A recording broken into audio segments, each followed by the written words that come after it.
बिस्मिल्लाहिर्रहमानिर्रहीम। अस्सलाम वालेकुम नाज़रीन। नवाज शरीफ की हुकूमत गिराने के लिए इमरान खान साहब ने जिस मुकाम, जिस वेन्यू, जिस जगह को चुना था, रेड जोन, उसी जगह पर आज हमने देखा कि इमरान खान सरकार में, उन्हीं के राज में जो सरकारी मुलाजमीन हैं वो सरापा एहतजाज है। सरकारी मुलाजमीन क्यों एहतजाज कर रहे थे? बड़ा सवाल है।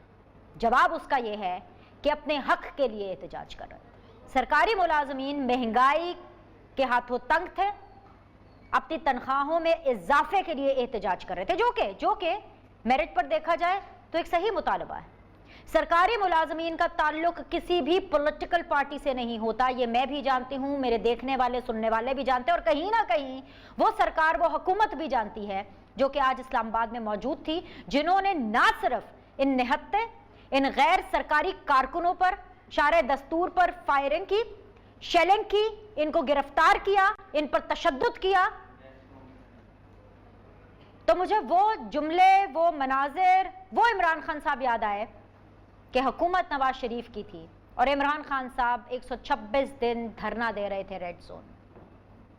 आज जब वही इमरान खान साहब हुकूमत में हैं तो इमरान खान साहब और शेख रशीद साहब की इस्लामाबाद पुलिस, शहीदी इस्लामाबाद पुलिस ने वो जुल्म के पहाड़ तोड़े उन सरकारी मुलाजमीन पर जो निहत्ते थे, जिनका किसी सियासी जमात से कोई ताल्लुक नहीं था। इस रियासती जुल्म, इस रियासती जबर की वजह क्या थी, ये बिल्कुल हम जानने की कोशिश करेंगे, जो भी हमारे पास पाकिस्तान तहरीक इंसाफ के नुमाइंदे मौजूद होंगे। आज के पैनलिस्ट आपके सामने रखती हूँ। आज के शो का बाकायदा तौर पर आगाज़ करूँगी और मेरी ख्वाहिश रही है हमेशा से ही कि मैं मोस्टली अपना शो जो है वो हुकूमत से स्टार्ट करती हूँ, लेकिन आज हुकूमत देर से है, लेट है थोड़ी। जब तक राजा यासिर हमायूं साहब जो हैं सूबाई वज़ीर हैं, जब तक वो हमारे पास नहीं पहुँचते तब तक हम अपोजिशन से अपने शो का आगाज़ करेंगे। मुझे ज्वाइन किया हुआ है जी सदीक अल फारूक साहब ने, बहुत बहुत शुक्रिया सर जो ज्वाइन करने के लिए। PMLN को रिप्रेजेंट कर रहे हैं फ्रॉम इस्लामाबाद स्टूडियोज़। मुझे ज्वाइन किया हुआ है जी साबिर बलोच साहब ने, पाकिस्तान पीपल्स पार्टी को रिप्रेजेंट कर रहे हैं once again from the opposition benches. दोनों मेहमानों को मैं खुशामदीद कहूँगी और हम सब मिलकर हुकूमत का वेट करते हैं कि वो आएँ और हम उनसे उनका मौक़िफ़ जानें कि आखिर ये क्यों हुआ। सदीक अल फारूक साहब, अस्सलाम वालेकुम, आपको खुशामदीद कहती हूँ सर। आपने ये तय कर लिया है, ये आपने अहद किया हुआ है कि आपकी पार्टी से रिलेटेड कोई मसला होगा, आपके लीडरान का मसला होगा, उनके साथ जुल्म जबर ज्यादती की जाएगी तो PMLN आवाज़ उठाएगी। इस्लामाबाद में सरकारी मुलाजमीन पर जितना चाहे मर्जी शेलिंग हो, जितना चाहे मर्जी जुल्म हो, आप आवाज नहीं उठाएंगे। आज PMLN पूरा दिन किधर थी सर जब हम टेलीविजन स्क्रीन के ऊपर ये मनाजर देख रहे थे? बिस्मिल्लाहिर्रहमानिर्रहीम। बहुत शुक्रिया। PDM ने फैसला तो किया था कि सरकारी मुलाजमीन के एहतजाज में वो शामिल होगी। क्यों ताख़ीर हुई? लेकिन न सिर्फ ये कि हम इनके तमाम मुतालबात जो जायज़ हैं उनको सपोर्ट करते हैं, बल्कि मेरा ख्याल है सुबह से इंशाअल्लाह उल अज़ीज़ शामिल हो जाएंगी मुस्लिम लीग नून भी और बाकी जमातें भी। और मैं इस वक्त यहाँ इस्लामाबाद में बैठा हूँ। स्टूडियो में आने से पहले तो हर तरफ जो आंसू गैस है वो फ़ज़ा में फैली हुई थी। मेरी आंखें अभी तक जल रही हैं और गोलियों की तो आपने ज़िक्र किया है, गोलियाँ भी चलाई गई। असल मसला ये है कि जो रुपया 2018 में 100 पैसे का था, पूरा रुपया था, आज वो 8 आने रह गया है।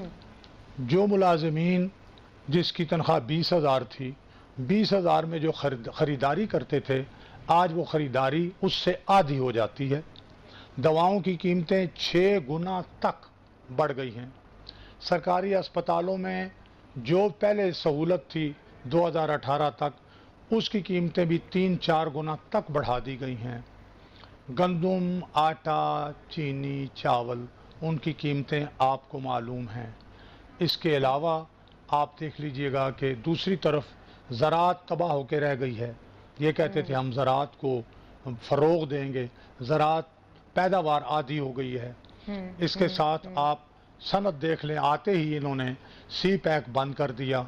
आते ही इन्होंने जो सूद की शरह थी वो 5.25 से 13% 14% तक ले गए, 2.5 गुना से बढ़ा दी। सनतों को गैस की सप्लाई बंद कर दी और रेट और मुख्तलिफ़ चीज़ों की कीमतें, जब बिजली, गैस, तेल की कीमतें बढ़ गई तो वो भी इनपुट्स थी कारखानों की। उधर नैब ने लाठीचार्ज शुरू कर दिया और नैब ने आंसू गैस चलानी शुरू कर दी, नैब की वजह से भी लोग भाग गए। इस सब का असर मुल्क की मईशत पर हुआ और आम आदमी और सरकारी मुलाजमीन जिनका और कोई ज़रिया माश नहीं होता, उनकी ज़िंदगी तो अजीरन होकर रह गई। तो ये जो मुजाहरा कर रहे हैं, मैं इनको 100% इनकी हिमायत करता हूँ। अल्लाह ने चाहा तो कल ठीक मैं है, भी लेकिन इनके लेकिन मुजाहरे सदीक में साहब, शामिल स्टूडियो हूँगा। में बैठ के, घर पे बैठ के तो हिमायत नहीं होती ना। हिमायत तो होती है कि आप साथ जाएं, उनके साथ जाके खड़े हों। इस्लामाबाद पुलिस को भी पता चले कि भाई ये तो पीएमएलएन के सियासतदान आए हुए हैं। सर, आप भी रेनाउंड फेस हैं, पीएमएलएन के जितने भी लोग हैं वो भी रेनाउंड फेस है, लेकिन प्रायोरिटीज अलग है ना। आधी से ज्यादा पीएमएलएन को इस टाइम पर जो है बाई इलेक्शंस की पड़ी हुई है। सियालकोट पहुंचे हुए हैं बहुत से ज्यादा लोग अपनी कैंपेनिंग करने के लिए, जो बाकी लोग बचे हैं वो सेनेट के लिए अपनी कैंपेनिंग कर रहे हैं। आवाम के लिए तो कोई नहीं सोच रहा ना, क्योंकि सरकारी मुलाजमीन का ताल्लुक किसी भी पॉलिटिकल पार्टी से नहीं होता। सो अगर हो रहा है जुल्म, अगर हो रहा है अत्याचार, एक्सपोज हो रही है आपकी सरकार, इस्लामाबाद पुलिस जो भी कर रही है, इनको करने दे। मीडिया है ना, वो खुद ही बात कर लेगा। आप लोग ट्वीट करके, हल्की सी मजम्मत करके अपना पल्लू झाड़ लेंगे। नहीं, आपने ठीक बात की। हमें भरपूर शमूलियत करनी चाहिए, सपोर्ट करनी चाहिए, लेकिन ये एक पूरी रियासत, पूरी ज़िंदगी है। उसमें बाई इलेक्शन भी ज़रूरी हैं, सेनेट के इलेक्शन भी ज़रूरी हैं, और अपने इन भाइयों बेटों की सपोर्ट भी ज़रूरी है। आपको मालूम है, मैं कोई 5-6 हफ्ते से बीमार चला आ रहा था। अब तो मैं अल्हम्दुलिल्लाह काफ़ी बेहतर हूँ। गला अब भी मेरा ख़राब है, इलाज जारी है, लेकिन मैं कल इंशाल्लाह शामिल हूँगा और बाकी दोस्तों को भी कहूँगा। और मुझे उम्मीद है कि मुस्लिम लीग नून, आपने बड़ी ठीक बात की है कि ये हमारे ही भाई बहनें बच्चे हैं, हम क्यों ना शामिल हों, शामिल होंगे इंशाल्लाह। चलिए, बाकी पार्टीज, पॉलिटिकल पार्टी से भी मौक़िफ़ लेते हैं। साबिर बलोच साहब हैं मेरे साथ, क्या मैं उनसे बात कर सकती हूँ, पाकिस्तान पीपल्स पार्टी से? जी साबिर साहब, आपको मेरी आवाज़ आ रही है sir? All right, let's take a break. एक ब्रेक लेते हैं। मैं मीनवाइल पाकिस्तान पीपल्स पार्टी के ऑडियो सेट करते हैं और इंतजार करते हैं। कुर्सी मौजूद है, पाकिस्तान तहरीक इंसाफ का इंतजार करते हैं। जैसे वो हमारे पास पहुंचती है, शो को आगे लेके चलेंगे। Will be back in a bit. Break के बाद जी आप लोग को खुशामदीद कहते हैं। वेरी ऑनरेबल जी राजा यासिर हमायूं साहब, finally he is on the hot seat. अस्सलाम वालेकुम, खुशामदीद। एंड साबिर बलोच साहब पाकिस्तान पीपल्स पार्टी से भी हमें ज्वाइन कर चुके हैं, और सदीक अल फारूक साहब तो हमारे साथ बने हुए थे शो के आगाज़ से ही। राजा यासिर हमायूं साहब, दोहरा मयार का हूँ, तोहरा मयार का हूँ, कितने लेयर्स हैं आपके, डबल डबल मयार के। आप एहतजाज करें अपोजिशन में, कोई फ़र्क नहीं पड़ता, लेकिन गैर सियासी लोग, सरकारी मुलाजमीन एहतजाज करें तो आप ये उनके साथ सलूक करते हैं इस तरह से। अगर अपनी तनख्वाहें बढ़ाने का कह रहे हैं, महंगाई बढ़ गई है, तो आप लोगों ने इतनी शेलिंग, इस रियासती जबर का जवाब कौन देगा? क्यों किया गया ये जबर उन पर? एक तो वाकया ये ऑब्वियसली फेडरल कैपिटल में हुआ है, और उसकी जो डिटेल्स हैं वो तो मुझे नहीं पता। मेरा नहीं ख्याल कि कोई बिल्कुल खड़ा होकर पुरअमन एहतजाज कर रहा हो तो उस पर किसी सूरत में भी लाठी चार्ज करना चाहिए। लेकिन अगर वो रेड जोन में जाने की कोशिश कर रहे थे और फिर रोका गया तो फिर एक अलग बात है। तो क्योंकि उसकी जो फैक्ट्स हैं वो बिल्कुल क्लियर नहीं है, मैं तो बिजी था। मैं आपको बता देती हूँ, चले मैं आपको बता देती हूँ। असल में प्रोग्राम का वक्त चला जाता है, और आपको पता है सेनेट के इलेक्शंस कितनी गर्मा गर्मी चल रही है। आपकी भी प्रायोरिटी सेनेट इलेक्शंस पे है, तो मैंने टाइम बचा लिया था कि मैं उस पर बात कर लूँगी। भाई 1 से 16 तक जो मुलाजमीन है सरकारी, उनकी वफाकी काबीना का लिए मंजूरी दे चुकी है कि उनकी सैलरी बढ़ेगी, लेकिन उनकी अमाउंट कम थी 24%। ये कह रहे हैं भाई 40% बढ़ा दो। एक ये डिटेल आपको दे दी, शायर दस्तूर पर बैठे हुए थे, एहतजाज कर रहे थे, ये डिटेल आपको दे दी। निहत्ते थे, ये मैं आपको बता रही हूँ, कंफर्म कर रही हूँ, बाकी फुटेजेस चल रही हैं, और आपको क्या डिटेल चाहिए आप कमेंट कर। सिर्फ पॉइंट ये है कि क्या वो शायर दस्तूर पे बैठे हुए थे या वो रेड जोन में अंदर जाने की कोशिश कर रहे थे। अगर सिर्फ बैठे हुए थे और उस पे शेलिंग की, रेड जोन में भी आ गए यासिर भाई, तो क्या हो गया? आप लोग नहीं गए थे रेड जोन में? 126 दिन और हुकूमत गिराने के लिए नहीं आए थे, सिर्फ एहतजाज कर रहे थे, हमारी सैलरीज बढ़ाएं, ये मांग थी। दाखिल हुए थे तो उस दिन शेलिंग हुई थी हमारे पे भी। तो जाहिर है जब रेड जोन में कोई एंटर होता है तो उसका कोई बाहर लेके इस्तकबाल तो कोई भी नहीं करता। तो आप पर शेलिंग हो गई, तो अब पीटीआई ने 22 करोड़ लोगों पर शेलिंग करके अपना बदला पूरा करना है। नहीं, ये तो आप, मैं सिर्फ बात ये कर रहा हूँ कि कोई भी, चाहे पीटीआई रेड जोन में जा रही है या नून जा रही है या कोई और जा रहा है, जो भी जाएगा रेड जोन में दाखिले पे पाबंदी, तो शेलिंग होगी ना ऑब्वियसली। पुलिस और कैसे रोकेगी? तो ये पाकिस्तान के आइन में लिखा हुआ है कि जी अब इसके ऊपर शेलिंग होगी। एनीवेज, आखिर पुलिस इसलिए होती है ना कि जो कवानीन इम्प्लीमेंट कराए जाए। अदालत ने कह दिया कि मॉल के ऊपर नहीं एहतजाज करना मॉल रोड पे। हाँ। तो असल में तो पुलिस का काम है कि रोके उसको, क्योंकि उससे लोग जो हैं वो मुख्तलिफ रीजंस होते हैं। रेड जोन में सिक्योरिटी इशूज़ हैं, डिप्लोमेट्स वहाँ पे होते हैं, सुप्रीम कोर्ट है, बहुत सारे और इशूज़ हैं। इस वजह से ये गवर्नमेंट सारे लोग तब भी थे जब 126 दिन का धरना जी, चल तो रहा था, हमें ये तब रोका भी थे था जब ना इन्होंने। पीटीवी के ऊपर हमला हुआ था, ये तब भी थे जब बिल्कुल पार्लियामेंट तो के ऊपर भी रोका अटैक भी करने की गया, कोशिश मारा भी की गई। गया, अरेस्ट भी किया गया, तो ऐसे हाँ। हुआ था ना, ये नहीं ठीक है। इन्होंने हार पहनाए नहीं, थे तब ऐसा आप नहीं हुआ बता था दें। सर, तब ऐसा नहीं हुआ था। इससे ज्यादा बुरा हुआ था। अच्छा, आपको क्या पता? ओके, तो मैं फिर था सही हुआ वहाँ था पे। तब, बिकॉज आप लोगों ने वायलेशन की। ऑब्वियसली सही हुआ था, तो फिर बिल्कुल। चलो, ऑलराइट, This is चले। part of- ऐसे ही होता है चले, जब आप करते नहीं हैं। अच्छी बात है, वरना मैं आपको भी वो सुनवा देती। मेरा शो का आपने पूरे ट्रैक ही बदल देना था कि अभी शेख रशीद साहब वहाँ खड़े होकर क्या कह रहे थे, जिनके अंडर इस्लामाबाद पुलिस आती है, कि हमें कोई एतराज नहीं है, ये जो सरकारी मुलाजमीन अपने हक के लिए बात करे, अगर एतराज नहीं है भाई तो आप अपनी इस्लामाबाद नहीं, पुलिस को एतराज लगाम बात दें। करने पे नहीं है, रेड जोन में घुसने पे चले एतराज जी, है, बिल्कुल। साबिर बलोच साहब, मुझे भी। अस्सलाम वालेकुम। सर, आपसे तो बहुत बड़े बड़े मसले जो है वो शेयर करने हैं, क्योंकि मुझे नहीं पता, आप भी राजा यासिर हुमायूं साहब की तरह पूरा दिन मसरूफ थे और आपने नहीं सुना कि वजीर आजम क्या कह रहे हैं क्या नहीं कह रहे। मैं आपको सुनवा देती हूँ। वो ललकार रहे थे, आपको वार्न कर रहे थे सेनेट के इंतखाबात के हवाले से। वो ये बिल्कुल बरमला कह रहे थे कि भाई आप लोग ओपन बैलेटिंग के लिए मान जाएं, नहीं तो पछताएंगे। एग्जैक्टली इमरान खान साहब ने क्या कहा, just in case you missed it, please इसको देखिए और मुझे इसके ऊपर कमेंट कीजिए।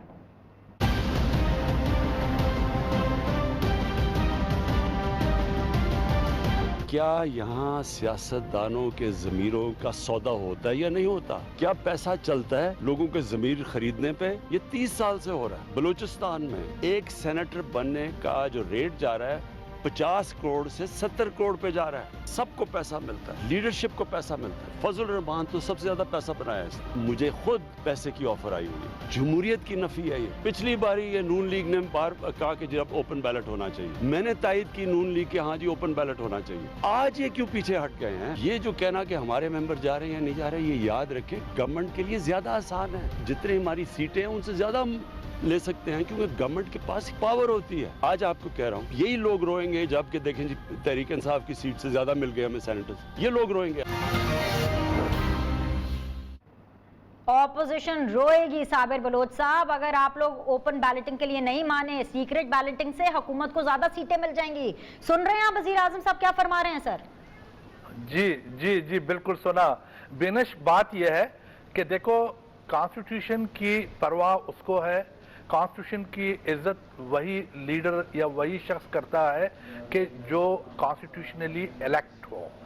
अच्छा, अब ये इनके पास तो कॉन्स्टिट्यूशन का, आइन का, आइनी अदारों का उनका तो तसव्वुर ही नहीं है।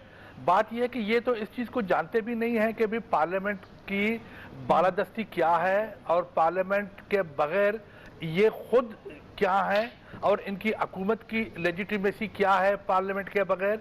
पार्लियामेंट ने इनको इलेक्ट किया है, पार्लियामेंट के जरिए ये वजीर आजम बने हैं, पार्लियामेंट के जरिए ये वज़रा बने हैं, पार्लियामेंट ने कानून बनाए हैं, पार्लियामेंट ने इनको इख्तियारात दिए हैं। लेकिन आज ये लोग कहते हैं कि जी कि हम थ्रू ऑर्डिनेंसेस या थ्रू और किसी बैक चैनल से आके पार्लियामेंट को जो सुपरसीड करेंगे।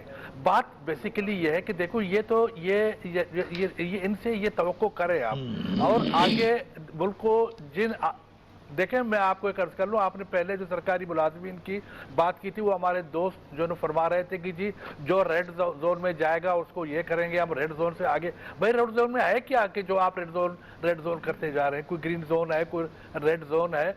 बात यह कि जब से ये हुकूमत 2.5 से 3 साल आई है, इनके और सरकारी मुलाजमीन के ब्यूरोक्रेट्स के दरमियान एक जो है ना एक किस्म की कशमकश उस वक्त से चल रही है। उस कशमकश की बुनियाद यह है कि इनके पास जो वज़रा हैं, थोड़े बहुत जो वज़रा हैं, उनकी तो कोई हैसियत ही नहीं है, वो किसी पॉलिसी मेकिंग में शामिल नहीं है। इनके जितनी भी अच्छी या बुरी पॉलिसी मेकिंग है वो तो एडवाइजर्स करते हैं, और एडवाइज़र के साथ मिल बैठ के और उनकी जो लेजिटिमेसी है या उनकी जो कॉन्स्टिट्यूशनल इख्तियारात हैं, वो तो ब्यूरोक्रेट को पता है कि जी के एडवाइज़र के पास तो कोई आइनी इख्तियारात नहीं है, कोई लीगल इख्तियारात नहीं है। वो किसी सूरत में भी अपने आप को रिस्क में डाल के किसी एडवाइज़र की बात को तो नहीं मानेंगे, क्योंकि वो इलेक्टेड नहीं है। वज़रा तो इलेक्टेड है, वज़रा की तो बात कोई सुनता नहीं है, उनको तो पीछे लगाया हुआ है। वो तो एक फॉर्मेलिटी है, चूंकि जरूरी है कैबिनेट बनाना, वो इमरान खान साहब ने बनाया हुआ है। तो बुनियादी बात यह है कि देखो, हमें तो इस बात पर चेयरमैन बिलावल साहब ने साफ साफ कहा है कि भाई हमें इस बात से कोई एतराज नहीं कि आप किसी किस्म की भी ट्रांसपेरेंसी लाएं इस मुल्क में। हम तो खुद ट्रांसपेरेंसी लाते रहे और we believe in transparency in this country. हम, लेकिन बात यह है कि उसका तरीक़ाकार क्या, उसको कौन करेगा, अमेंडमेंट कौन करेगा? न सुप्रीम कोर्ट, न प्रेसिडेंट, न कोई और शख्स। वो सिर्फ और सिर्फ ये हक पार्लियामेंट को है कि जिसने कानून बनाया है उस कानून में वही तरमीम कर सकता है, लेकिन आइन में तो ऐसा वो कर भी नहीं रहे। सर, पार्लियामान में इमरान खान आते हैं, बोलने नहीं देते, पार्लियामान चल नहीं रही है, पार्लियामान में जिस तरीके से गुफ्तगू हो रही है पार्लियामान से कैसे होगा? और आपको पता है सेनेट इलेक्शंस कितना इंपॉर्टेंट है। इमरान खान साहब भी पिछली दफा की तरह हार नहीं मानना चाहते। Nobody wants to lose senate elections. तो क्या करते फिर वो? आपने ऐसा माहौल ही नहीं रखा। सारी जिम्मेदारी हुकूमत की थोड़ी है कि अच्छा माहौल रखना, आपकी भी जिम्मेदारी है सर। नहीं बीनेश बीबी, बात ऐसा नहीं है। बात यह है कि सिर्फ ये कहना कि जी के पार्लियामेंट के अंदर शोर होगा होता है और पार्लियामेंट के अंदर जो है ना बात होती है, ऐसा नहीं है। बात यह है कि देखो, अगर आप पार्लियामेंटेरियंस को, अपोजिशन को, अगर किसी भी इशू पे आप उसके साथ मिल बैठ के बात नहीं करेंगे, आप उसके साथ जो है ना किसी कंसेंसस पे नहीं आएंगे, या आप जो है ना वो चाहते हैं कि ये लोग कि वहाँ यानी शोर हो और किस्म की हरकतें हो कि जिसके बाद हमारे पास बहाना हो, तो ये चीजें तो अपनी जगह पे हैं जरूर। लेकिन बात यह है कि देखो, कोई दुनिया में कौन सी जगह मुल्क ऐसा है सिविलाइज्ड, नॉन सिविलाइज्ड इवन, कि जहां पर कानून और आइन की जब बात होती है तो पार्लियामेंट में होती है भाई। तो अब इस बात को, तो ये तो कोई रीजन नहीं है कि जी वहां शोर होता है, फलाना होता है। आप बाहर बैठे लोगों को बुलाएं, अपोजिशन को बुलाएं। कब आप मुझे एक मिसाल दें कि गवर्नमेंट ने कभी भी ये कोशिश की कि जी कि किसी इशू पे बैठ के हम अपोजिशन को एतमाद में ले लें? यहाँ पर जो इमरान खान से, यही तो मैं कह रही हूँ, आपके लिए इसमें बहुत ज्यादा कह रहे हैं, आप मान लें, ओपन बैलेटिंग पे मान लें, फिर आपने टॉक शोज में आके कहना है कि भाई देखे धांधली हो गई सेनेटर में। ये दोस्त धमकी उसकी भूल है। इस किस्म की हरकतें करना जो है ना वो हाँ, ये उसका ख्याल ये है कि मैं अभी धरने के कुर्सी पे खड़ा हूं। It's wrong. उससे बहुत बेहतर लोग हैं, बिलावल भुट्टो साहब उससे बहुत ज्यादा कानून को जानने वाले हैं, बहुत ज्यादा बेहतर पार्लियामेंटेरियन है, बहुत ज्यादा अवाम में मकबूल है, बहुत ज्यादा एनर्जेटिक है। पहली तकरीर में उसी के लेने के देने पड़े में माहौल तब से खराब हुआ है। मैं वापस आती हूँ आपके पास। जी सदीक साहब, जरा आप ऐड कर लीजिए, मुझे पीटीआई को भी शामिल करना है इसमें। वेरी क्विकली ऐड कीजिए, आप कुछ कहना चाह रहे थे। जी हम बिल्कुल मान लेंगे बीनश, हम मान लेंगे, लेकिन पहले पीटीआई वाले अपने मुलजिमों और मुजरिमों को सजा दें और साफ हाथ से आएं। देखिए, 3.25 साल पहले स्पीकर हाउस पेशावर में ख़रीदो फरोख्त हुई। मौजूदा वज़ीर दिफा परवेज़ खटक ने पैसे प्रोवाइड किए। ख़रीद फरोख्त करने वाले ये लोग, उन्होंने कहा हमने इमरान खान से मंजूरी ली है। उसके बाद इमरान खान साहब ने दावा किया कि पैसे गिनते हुए वीडियो मेरे पास है। 20 MPs को निकालने का क्रेडिट भी लिया और फिर कहा हम इन्हें नैब के हवाले करेंगे। फिर 4 की मिन्नतें की, वापस लिए। फिर दूसरी पार्टी का MPA अपनी पार्टी में शामिल किया, मौजूदा वजीर कानून सुल्तान, जिसको अब आके निकाला। अच्छा, सदीक साहब, इनको इसको सजा जरा दी। होल्ड रखिए, एक लम्हा, इनको सजा दी। हाँ। मैं सर शामिल करती हूँ। मैं आप लोगों को कुछ सुनवाना भी चाहती हूँ, और राजा यासिर साहब यहाँ पर मौजूद है, जरा हुकूमत से भी गुफ्तगू कर लेते हैं। ऐसा नहीं है कि ऑपोजिशन अपनी तकरीर करके चली जाएगी और राजा साहब यहाँ पे बैठ के चाय पीते रहेंगे। राजा साहब, आपको मैं कुछ दिखाना चाहती हूँ। 2018 से 2021 के बीच में ऐसा क्या हो गया? यू टर्न इमरान खान साहब बड़े प्राउडली लेते हैं, उसको उन करते हैं कि जी great leaders take you turns. आज उन्होंने इसी फुटेज पर जो कल लीक हुई थी या की गई थी, उसके ऊपर एक यू टर्न लिया। पहले सुन लीजिए वो क्या कह रहे हैं, फिर आके इसके ऊपर बात करते हैं। जरा सुनाइए जी। इस पार्लियामेंटेरियंस को मैंने हमने निकाला है। जब तक मैंने ये नहीं पता चलवाया कि एक एक नाम ने वाकई पैसे लिए, मैंने अनाउंस नहीं किया। आप में से अगर किसी को शक है, हमने आपको चार्जशीट किया हुआ है। आए, हम आपको बुला रहे हैं, आए बैठे, मैं आपको अपनी आंखों से दिखाऊंगा। आप नोट गिन रहे हैं, आप देखेंगे कि आपकी वीडियो है, आप नोट गिनते हुए। वो जो हमने 20 लोग निकाले थे, उन्होंने 2 ने तो मेरे पे केसेस किए होते, मैं अदालत में क्यों ना ये वीडियो ले जाता अगर मेरे पास होती। मैं दिखाऊंगा आपको, नोट गिन रहे थे 10 फरवरी को इमरान खान साहब हमारे प्राइम मिनिस्टर फरमा रहे, please opposition hold your horses, I will get back to you, just wait. और आज 10 फरवरी को इमरान खान साहब फरमा रहे मेरे पास ये वीडियो होती तो मैं अदालत में ना ले जाता। सर क्या कह रहे हैं खान साहब, आपको कुछ समझ आ रही है, कुछ पल्ले पड़ रहा है, हमें समझा दें। जी जी, ये भी समझा देता हूं, लेकिन असल जो इशू है ना उससे हम ऑफ चले जाते हैं। इस पे बात जरूर करेंगे कि क्या ये ठीक हो रहा है, चाहे पीटीआई के वो एमपीए कर रहे हैं या नून के कर रहे हैं या पीपल्स पार्टी के करते रहे हैं, जिसने भी ये किया जब भी किया, क्या इसको ठीक करने की ज़रूरत है या नहीं। अगर किसी कानून के ज़रिए, जो कि पीपल्स पार्टी भी पहले कहती रही कि ट्रांसपेरेंसी होनी चाहिए, नून लीग ने भी कहा, और लास्ट टेन्योर में इमरान खान साहब ने सपोर्ट किया जब नून लीग ने कहा कि ये ओपन होना चाहिए, तो इसमें हर्ज क्या है। एट दिस पॉइंट अगर ये हो जाता है तो फिर आइंदा के लिए तो इशू खत्म हो जाएगा ना। बिल्कुल, पहले तो जो भी हो चुका है, जो भी करता रहा है, वो एक कहानी चलती रही है। तो अगर अब ये चेंज हो जाता है। दूसरी बात, ये मोहतरम बलोच साहब ने एक बात की कि जी ऑर्डिनेंस के जरिए क्यों लाया जा रहा है, क्योंकि तरीके की बात हो रही है ना। हाँ, कि चेंज करना चाहते हैं हर कोई, लेकिन तरीका होता है। एक कॉन्स्टिट्यूशन में अमेंडमेंट, उसके लिए 2/3 मेजोरिटी चाहिए। हाँ जी, अगर आप कोई ऐसा एक्ट ला रहे हो जिसको जो कॉन्स्टिट्यूशन से मुतसादम हो, तो उसको सुप्रीम कोर्ट हमेशा राइट ऑफ कर सकती है कि ये गलत है, नहीं किया जाना चाहिए। इसलिए हमने राय मांगी कि क्योंकि ये चेंज लाई जा रही है। ऐसा नहीं है, क्या इंटरप्रिटेशन सुप्रीम कोर्ट नहीं करती सर? क्या नहीं, सुप्रीम कोर्ट इंटरप्रिटेशन नहीं करती लॉ की? आप मेरी नहीं, मैं कर लेता हूँ, अपनी बारी पे कर लीजिएगा ना सर। सर जी सर, जनाब मैं बात कंप्लीट कर जी, जिनकी बात मुकम्मल होने तो साहब, जब मैं आप आपको ऑर्डिनेंस बताऊंगी। लेके आते हैं, उसके बाद आपको उसको रेक्टिफाई कराना पड़ता है एक ड्यू कोर्स के अंदर, आपको वोट लेना पड़ता है दोनों हाउसेस से, उसके बाद अदरवाइज तो वो इनवैलिड हो जाता है, राइट। तो अगर, और इसलिए ऑर्डिनेंस लाया जाता है कि हाउस में आपके पास मेजॉरिटी ना हो या किसी वजह से आप हाउस इसलिए भी ऑर्डिनेंस लाया जाता है बिकॉज डेस्परेशन होती है किसी चीज के लिए कि ये तो करना है एंड आप वेट नहीं कर सकते, और इसलिए भी ऑर्डिनेंस लाया जाता है जब आप किसी म्यूचुअल स्टैंडिंग ग्राउंड पर नहीं ला सकते। फिर भी ऑल नो लेकिन ये तो तयशुदा बात है ना कि ऑर्डिनेंस की गुंजाइश है ना कानून में, या ऑर्डिनेंस नहीं, बिल्कुल है, अनलॉफुल तो नहीं है, अनलॉफुल तो नहीं है, लेकिन इतनी अच्छी प्रायोरिटी की चीज भी नहीं है सर, जमहूरियत के लिए इतनी कोई अच्छी चीज भी नहीं है। Good practice but it's not unlawful. This is the right way to say it. I am glad आपने कहा, आगे बढ़े आप। तो ऑर्डिनेंस ये लाया जाएगा, हाँ, उसके बाद इस पे इलेक्शन होंगे, उसके बाद पार्लियामेंट में जाएगा। अगर दोनों हाउसेज ने उसको एक्सेप्ट कर लिया तब सर आप हुकूमत में है, होना वो है जो आपकी मर्जी है। मुझे वीडियो का बता दें, जो 2018 में जो वीडियो थी जो कल लीक हुई, वो थी खान साहब के पास, नहीं थी। मुझे इसके ऊपर जरा प्लीज बता देना, या आज के दिन के लिए। मैं सिर्फ इस पे ये कमेंट कर सकता हूँ कि 18 में हो सकता है उनको किसी ने कहा हो कि वीडियो मौजूद है और सामने अब आई हो, इसमें क्या बात है? हाँ बस वैसे कोई बात नहीं, इत्तेफाक हो ही जाते हैं, पाकिस्तान में तो इत्तेफाक ही होते हैं। चलो ब्रेक लेते हैं, ये इत्तेफाक नहीं है, ये ब्रेक प्लान्ड है बिकॉज डेफिनेटली ये ब्रेक का टाइम है। ब्रेक लेते हैं, ब्रेक के बाद वापस आएंगे तो डिस्कशन को आगे लेके चलेंगे। Will be back in a minute.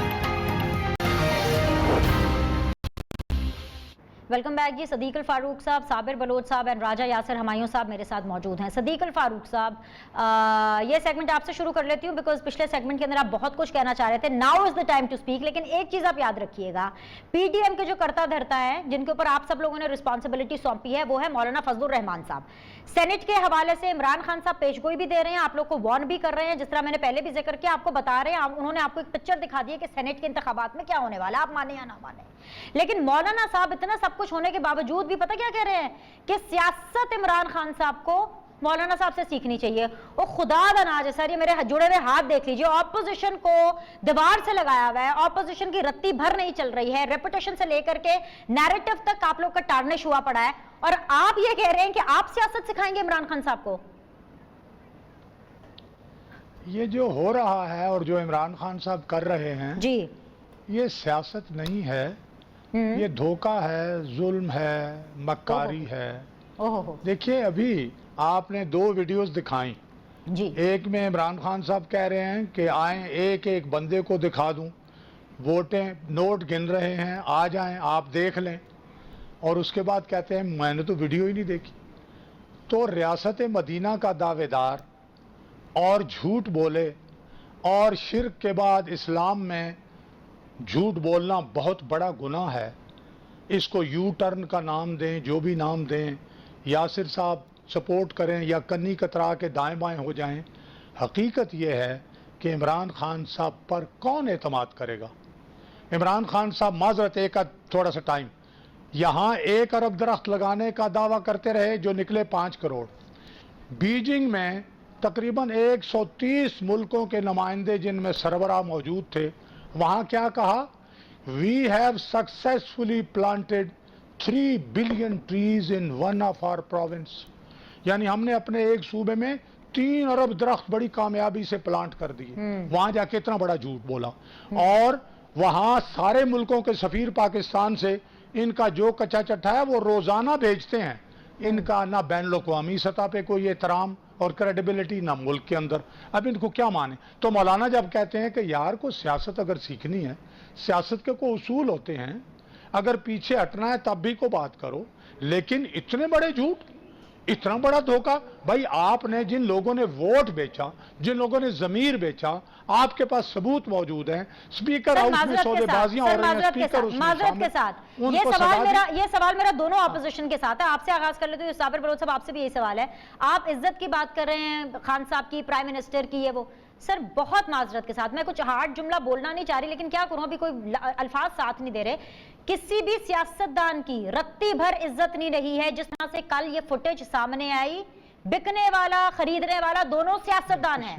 Video बनाने वाला चाहे सियासतदान हो या ना हो सर, लेकिन सर सियासतदान बिक रहे हैं, सियासतदान खरीदार हैं, सियासतदान व्यापारी है। वीडियोस तो यही साबित कर रही हैं। हाँ, ये डिबेट हो सकती है, ये पीटीआई का है, ये पीपल्स पार्टी का है, ये नून लीग का है, ये फलाने का है, ये फलाने का है। सर फॉर गॉड सेक, ऐसे पूरे सिनेरियो में सेनेट के इंतखाबात के लिए खान साहब हमें खुद बता रहे हैं 50 से 70 करोड़ का रेट है। रेट प्राइम मिनिस्टर आके ऑन एयर बता रहे हैं, तो वो भी पॉलिटिशियन, और आप यहाँ पे सियासतदानों की इज्जत की, तकरीम की, रेपुटेशन की बात कर रहे हैं। सर उनको कैसे पता चल रहा है कौन रेट लगा रहा है, कौन फरोख्त कर रहा है, ये भी पता होना चाहिए। जी जी जी साहब, बात ये है जी साहब जी जी देखें, मैं अर्ज करूं ना, प्राइम मिनिस्टर साहब ने अगर ये कहा कि जी के रेट 50 करोड़ चल रहा है, 70 करोड़ चल रहा है, 1 अरब चल रहा है, इस चीज के बहस में हमें नहीं पड़ना चाहिए। बात यह है कि देखो, we should go for constructive efforts, कुछ ऐसे एफर्ट्स मुल्क में करें। चाहे ये तो खैर एक बदकिस्मती है कि यानी इस वक्त इमरान खान साहब मुसल्लत हैं पाकिस्तान पर, लेकिन बात यह है कि उनको भी सोचना चाहिए, उनके जो लाने वाले लोग हैं उनको भी सोचना चाहिए कि भाई आप ये इस मुल्क को आप किस तरह चला रहे हैं, इस मुल्क कहाँ जा रहे हैं, कैसे जा रहे हैं। ये मिल बैठ के सोचने की बात है। तमाम लोग अपोजिशन में बड़े लोग हैं, बड़े अच्छे लोग हैं, और स्पेशली मैं आपको अर्ज कर लूँ, देखो जिस दिन इन्होंने ओथ लिया था उसी दिन आसिफ अली खान जरदारी साहब ने और चेयरमैन बिलावल साहब दोनों ने उनको ऑफर की कि भाई कि we are ready to advise you, to guide you, क्योंकि हमने हुकूमतें चलाई हैं, हमें पता है, आप पहली दफा आए हैं। लेकिन उन्होंने इन चीजों का बुरा मनाया। अब वो खुदा के वास्ते वो इन चीजों को छोड़ दे कि जी कौन करप्ट है, कौन करप्ट नहीं है, कौन ये कौन वो नहीं है। मुल्क की बेहतरी के लिए अगर उनकी समझ में कुछ नहीं आता, अगर उसकी टीम है, उसकी टीम की समझ में कुछ नहीं आता, तो देयर इज नो, इसमें कोई ऐसी बात नहीं है शर्मिंदगी की कि आप अपोजिशन के लोग जो जानते हैं, जिन्होंने सियासत की है, जो जिनकी पार्लियामेंट्री प्रैक्टिस यानी बहुत ज्यादा है, समझदार है, आप उनसे गाइडेंस लें, आप उनसे मशवरा लें। इमरान खान को इन चीजों को पता होना चाहिए, बजाय इसके कि अभी यासिर साहब एक जुमला मैं अर्ज करूं, फिर यासिर साहब से बात मर्जी करें। एक सेकंड प्लीज सर, एक सेकंड। यासिर साहब जैसे लोग यहाँ बैठ के जी, यहाँ उनको चाहिए कि उसकी जितनी भी अगर फर्ज कर लो जो रॉन्ग डूइंग्स हैं उनको बैठ के यहाँ पे प्रोटेक्ट करने की बजाय या उसको डिफेंड करने की बजाय उनको चाहिए कि वो खान साहब को समझा लें कि भी आप मुल्क की बेहतरी के लिए अपोजिशन के जो समझदार लोग हैं उनसे कांटेक्ट करें। खान साहब को इन्होंने क्या समझाना है? सॉरी साबिर बलोच साहब, एक minute, okay, I have to stop 15 second का जुमला। नहीं, एक मिनट प्लीज सदीक अल फारूक साहब, इन्होंने यासिर हमायूं साहब ने खान साहब को क्या समझाना है? पहले मैं इनको तो समझा दूं, जरा दिखाइए जी, तस्वीर दिखाइए। ये जी बाय इलेक्शन है जी, MNA NA 75, ये सियालकोट का हल्का है। ये जी इसकी कैंपेनिंग चल रही है, ये आप लोग को नजर आ रहा है। एक तरफ खान साहब की तस्वीर है, दूसरी तरफ जी हमारे आर्मी चीफ साहब की तस्वीर है। चौधरी अली असजद मल्ली जो हैं, ये हैं जी कैंडिडेट। अब ये मुझे समझाना है आपको राजा यासिर हमायूं साहब कि ये वो चीज है जो आप जुर्म कर रहे हैं, गुनाह कर रहे हैं। ये है पाकिस्तान तहरीक इंसाफ की कैंपेन, जिसकी वजह से हमारे बेचारे I really feel for the DGISPR, the poor soul. He has to come again and again on camera, बार बार प्रेस कॉन्फ्रेंस करते हैं, आके कहते हैं कि भाई हमें सियासत से दूर रखें। क्या ये पता है, क्या उनको पता है कि आप उनका पोस्टर, आप उनकी बैकिंग इस पूरी कैंपेन के लिए इस्तेमाल कर रहे हैं? सर ये गुनाह है। यकीनन जिस बेवकूफ आदमी ने बनवाया है उसको जवाब देना चाहिए, क्योंकि सर आपकी पार्टी का है, आप जवाब लें। मेरी पार्टी के आप फौज को घसीट रहे हैं। जवाब देनी हो ना जी, कोई भी आपकी पार्टी में जो भी मेंबर होगा उसका जवाब। सर आप मिनिस्टर हैं, आप हुकूमत में हैं सर, आपका पंजाब है सर। नहीं, पोस्टर छपवाते हैं, किसी एक बेवकूफ ने छपवा दिया होगा, कोई पार्टी ने तो नहीं छपवाया ये। ठीक है, नेक्स्ट बात ये है, गैर कानूनी काम होगा तो क्या आप उसको रोकेंगे नहीं? बिल्कुल क्या हुकूमत उसको रोकेगी नहीं, जवाब नहीं देगी? सर आपसे सवाल ना पूछा जाए, में नहीं आ जाएगा ना जी, वो पता चलेगा, पता कर लेंगे और उसको मना भी कर देंगे। ठीक है, आगे। हाँ, तो बड़ी मेहरबानी सर कि आपने एंडोर्स किया इसको। आगे बात ये है कि अभी वो फरमा रहे हैं कि जी पॉलिटिक्स जो है वो हम सिखा लेते हैं, ये कर लेते। तो जो कुछ इस मुल्क में, जहाँ पे मुल्क पहुंचा हुआ है ना, या तो इस मुल्क में दूध की नहरें बह रही हो ना और बड़ा अच्छा चल रहा और मातीर जैसे लीडर यहाँ पे रहे हों, फिर तो डेफिनेटली ज़रूर जो गुज़िश्ता लीडर गुजरे हैं उनसे सीखना चाहिए। जब मुल्क का हाल ये हो गया तो जो कुछ भी हम कर रहे हैं ना, मेरा ख्याल है इनसे बेहतर ही करेंगे।